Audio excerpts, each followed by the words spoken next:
Assalamualaikum warahmatullahi wabarakatuh. Kami ucapkan minal aizin wal faizin karena ini masih di momen-momen lebaran dulur. Kami mohon maaf yang sebesar-besarnya apabila selama ini kami membagikan video-video ada mungkin perkataan ataupun perilaku kami dari kandang isor jeruk yang kurang berkenan di hati panjenengan semua. Sekali lagi kami ucapkan mohon maaf yang sebesar-besarnya.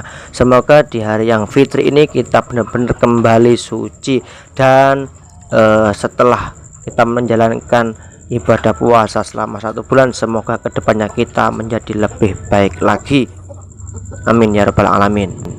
Oke lur, pada video kali ini kita akan berbagi pengalaman, sharing bersama bagaimana cara memilih indukan yang bagus. Jadi dulur-dulur sebelum beternak harus benar-benar memilih indukan yang cocok, yang tepat sesuai keinginan dulur-dulur supaya hasil anakannya tidak mengecewakan. Memilih indukan itu lebih sulit dulur daripada kita memilih pejantan, karena menurut saya indukan itu sangat misterius, tidak bisa kita tebak. Untuk membuktikan atau mengetahui indukan itu bagus atau tidak, kita harus menunggu berbulan-bulan sampai hasil anakannya benar-benar bagus dan sesuai dengan keinginan kita. Namun nanti kita akan membahasnya tidak terlalu mengerucut, tidak detail, maksudnya itu kita bahas secara umum nanti, karena kalau kita bahas secara detail nanti nggak akan kelar-kelar, nanti panjang durasinya. Jadi kita cari inti-intinya saja. Oke dulur, jangan lupa, namun sebelum kita lanjut jangan lupa yang belum subscribe dulu. Oke, dan terima kasih untuk yang sudah subscribe, semoga rezekinya lancar, amin. Langsung saja kita lanjut ke pembahasan. Jadi langkah pertama yang harus kita perhatikan sebelum kita memulai beternak, kita wajib memilih indukan yang bagus. Jadi supaya kita nanti tidak kecewa dengan hasil ternakan yang kita pelihara. Nah, untuk memilih indukan yang bagus lur, kita perlu memperhatikan beberapa faktor. Faktor yang paling utama dan paling penting itu adalah terah. Jadi nomor 1 adalah terah. Jadi bagi yang belum paham mungkin terah itu apa? Terah itu adalah garis keturunan atau silsilah keturunan. Jadi kalau kita pengen hasil ternakan kita bagus dan berkualitas, kita harus memilih indukan dari terah yang bagus dan berkualitas juga dulur. Karena anakan yang bagus, anakan yang berkualitas itu terlahir dari terah yang bagus dan berkualitas juga. Namun menurut saya itu saja masih belum cukup dulur. Karena walaupun terlahir dari terah yang bagus dan berkualitas, terkadang kita perlu menyortir anakannya. Kita perlu memilih dan benar-benar memperhatikan mana anakan yang terbaik. Nah, setelah kita sudah memperhatikan faktor yang pertama yaitu terah, kemudian kita perlu memperhatikan ciri fisik dan juga karakternya. Nah, ini faktor yang mendukung supaya indukan yang kita siapkan atau kita pilih untuk ternak nanti bisa benar-benar perfect. Nah, ciri fisik yang bagaimana yang perlu kita pilih untuk kita jadikan indukan? Kalau versi saya itu yang pertama, badannya harus proporsional.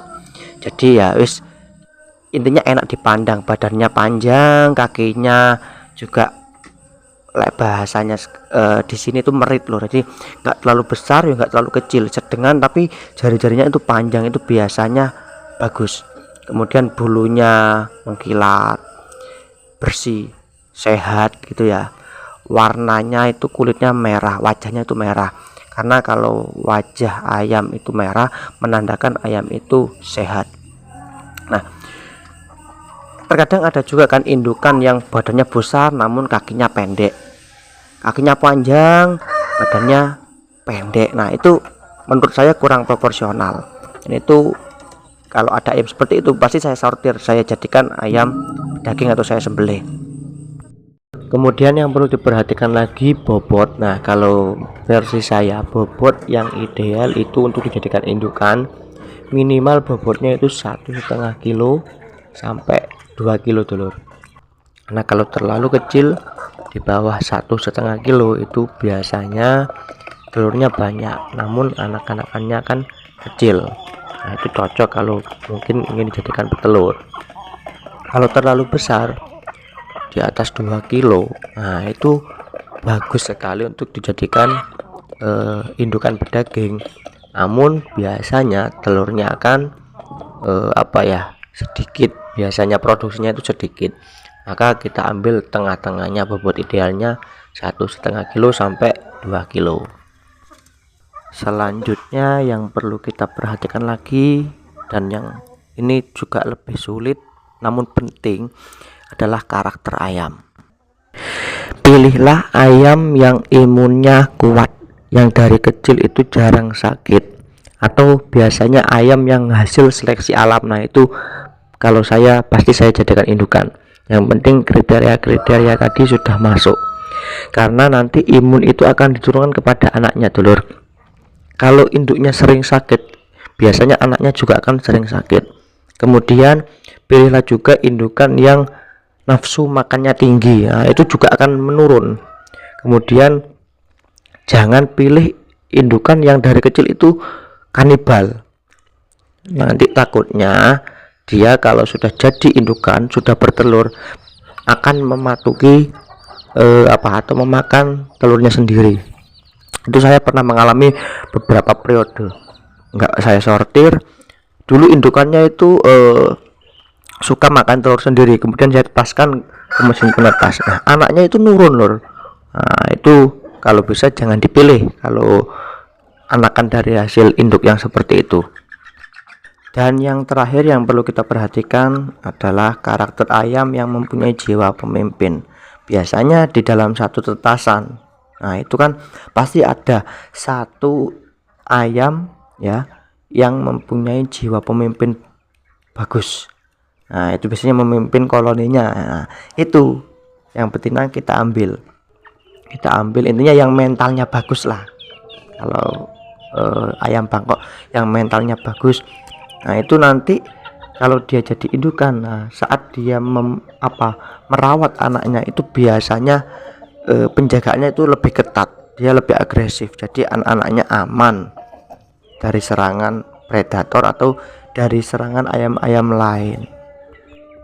Ya, mungkin itu tadi poin-poin penting yang perlu kita perhatikan sebelum kita beternak. Kita pilih indukan dulu yang terbaik menurut kita. Apabila ada dulur-dulur yang kurang sepakat atau mungkin ada poin-poin lain yang perlu ditambahkan, silakan tuliskan di kolom komentar. Ini sebagai sarana sharing kita bersama supaya kita lebih mempunyai wawasan yang luas lagi. Oke dulur, itu dulu video kita kali ini. Semoga bermanfaat untuk dulur-dulur pemula. Dan mohon maaf apabila ada kalimat-kalimat yang mungkin kurang tepat atau kurang berkenan di hati dulur-dulur semua. Kami mohon maaf yang sebesar-besarnya. Sesungguhnya kesempurnaan hanya milik Allah. Terima kasih yang sudah menonton sampai akhir. Semoga sukses selalu. Assalamualaikum warahmatullahi wabarakatuh.